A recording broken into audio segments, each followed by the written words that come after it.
Assalamualaikum warahmatullahi wabarakatuh. Welcome back to my YouTube channel. Perkenalkan, saya Azizah Mujahidah, mahasiswi jurusan Sastra Indonesia, Fakultas Ilmu Budaya Universitas Andalas. Baiklah, pada pertemuan kali ini saya akan membahas bagaimana menganalisis sebuah puisi lama dan puisi baru dengan menggunakan pendekatan stilistika. Nah, pada pertemuan kali ini, puisi yang saya ambil untuk puisi baru itu ialah puisi yang berjudul Kesabaran, karya Chairil Anwar. Sedangkan puisi lama yang saya ambil ialah Gurindam, karya Syekh Ali Haji, yaitu pada pasal 11. Oke, sebelum kalian menonton video ini, jangan lupa like, comment, and subscribe, dan bunyikan loncengnya. Oke, kita langsung saja. Pertama saya akan membacakan terlebih dahulu puisi yang saya pilih. Yang pertama yaitu puisi yang berjudul Kesabaran, karya Chairil Anwar. Sedangkan untuk puisi lama saya memilih Gurindam 12, khususnya pada pasal 11. Kesabaran, karya Chairil Anwar. Aku tak bisa tidur. Orang ngomong, anjing ngonggong. Dunia jauh mengabur. Kelam mendinding batu.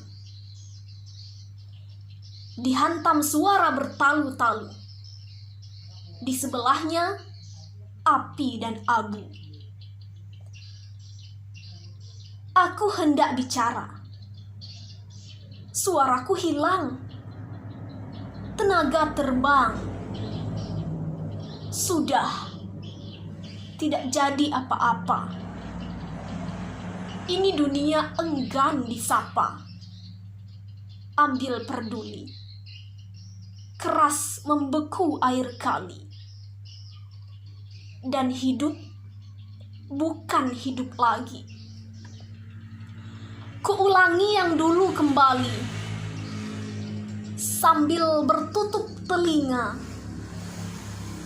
berpicing mata, menunggu reda yang mesti tiba.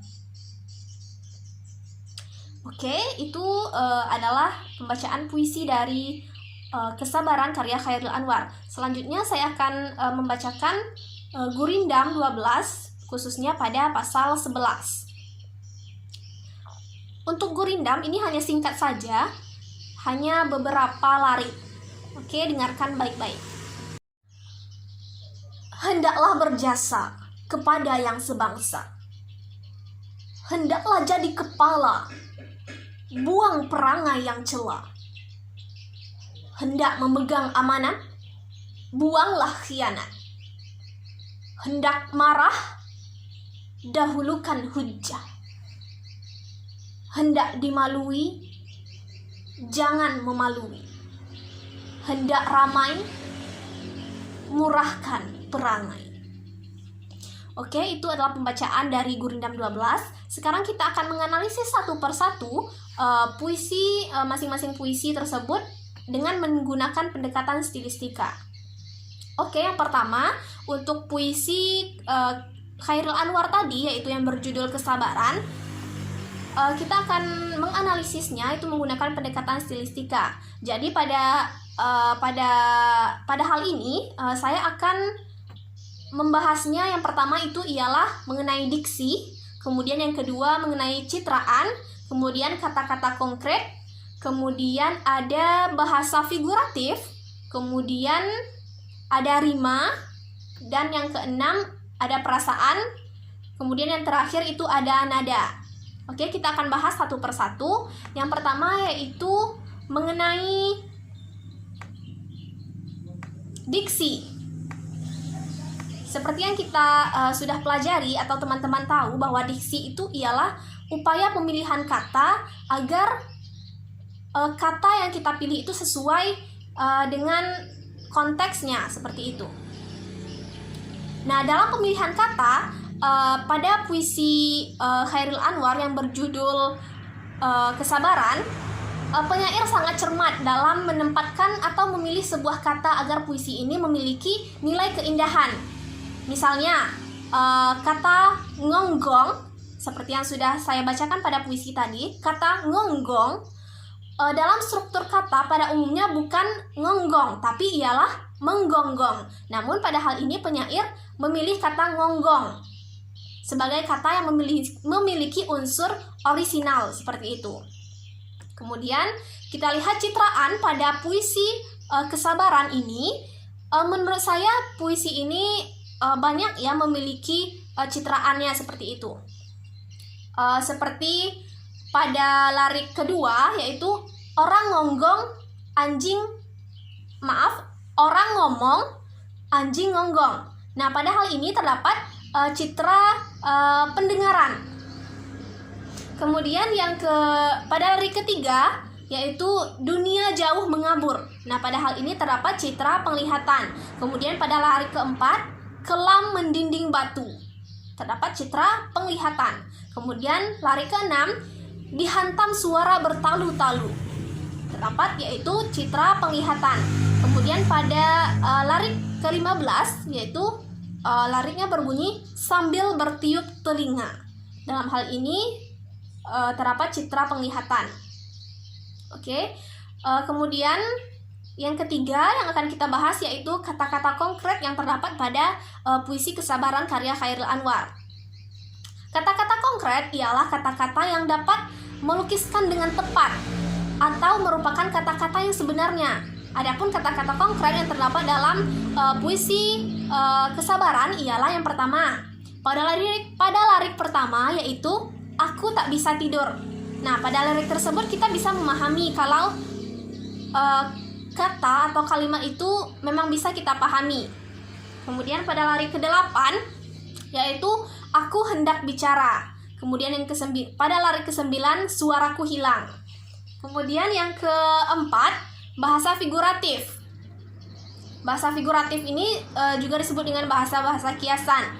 Ini juga sangat mendominasi dalam puisi Chairil Anwar yang berjudul Kesabaran. Hampir setiap larik itu memiliki majas atau bahasa kiasan. Di antaranya seperti pada bait pertama, yaitu pada larik ketiga. Pada bait pertama, larik ketiga terdapat majas hiperbola, yaitu dunia jauh mengabur. Hal ini dikatakan majas hiperbola disebabkan karena bahasa ini terlalu berlebih-lebihan. Kemudian pada larik 4 juga menggunakan majas hiperbola, yaitu kelam mendinding batu. Kemudian pada bait kedua terdapat majas personifikasi, yaitu suaraku hilang tenaga terbang. Khususnya pada frasa tenaga terbang, bahwa tenaga itu ialah benda mati dan tidak bisa terbang seperti manusia atau hewan. Kemudian pada larik ke-11 juga menggunakan majas personifikasi, yaitu lariknya berbunyi ini dunia enggan disapa, ambil peduli. Kemudian pada bait ketiga terdapat juga majas hiperbola, yaitu yang berbunyi keras membeku air kali. Larik ini juga dianggap berlebih-lebihan. Oke, lanjut.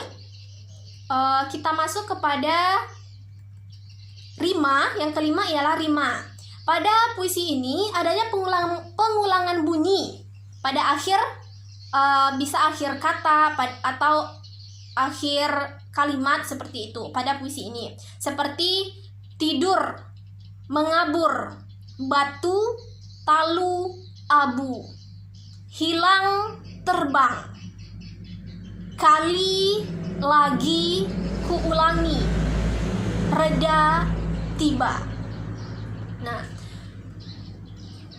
untuk lebih jelasnya kita lihat pada larik kedua, yaitu orang ngomong anjing ngonggong. Nah, yaitu adanya pengulangan bunyi nge pada akhir frasa, sehingga membuat puisi ini bunyinya itu lebih menarik. Kemudian pada larik ke-14, kuulangi yang dulu kembali. Kemudian larik 12 dan 13, air kali, hidup lagi. Kemudian larik 4, 6, dan 7 itu masing-masing adanya pengulangan bunyi u pada akhir setiap larik, yaitu batu, talu, dan abu. Kemudian yang keenam ialah perasaan. Nah, perasaan yang terdapat dalam puisi kesabaran ini ialah perasaan yang berusaha sabar dalam menghadapi fenomena hidup. Ia memilih diam dan tidak berkomentar terhadap apa yang orang katakan. Perasaan penyair sangat kuat dan ia tidak peduli memikirkan apa yang membuat hati ia sakit. Kemudian yang ketujuh ialah nada. Puisi ini bernada lugas, sebab penyair begitu lugas dalam menggunakan bagaimana pengalamannya dalam bersabar. Tak hanya itu, nada yang penulis rasakan setelah membaca ini ialah dengan nada yang seakan-akan tidak peduli. Nah, itulah penjelasan dari atau analisis stilistika dari puisi kesabaran karya Chairil Anwar. Selanjutnya, untuk puisi lama yaitu Gurindam, yaitu pada pasal 11. Untuk yang pertama, pada puisi lama, khususnya Gurindam pasal 11, memiliki perbedaan pada puisi baru yaitu Kesabaran karya Chairil Anwar. Puisi lama ini, kalau kita bandingkan, puisi lama ini cenderung terikat oleh aturan-aturan, seperti harus bersajak ABAB atau AAAA. Nah, pada puisi lama ini, hampir setiap larik langsung menunjukkan isi yang dimaksud. Seperti yang sudah saya bacakan tadi, Gurindam 12 pada pasal 11, itu cenderung larik-lariknya menunjukkan langsung atau to the point kepada isinya, berbeda dengan puisi karya Chairil Anwar yang memiliki makna tersirat seperti itu. Sedangkan pada puisi lama ini, yaitu Gurindam ini, lebih kepada makna yang tertulis, ya seperti itu.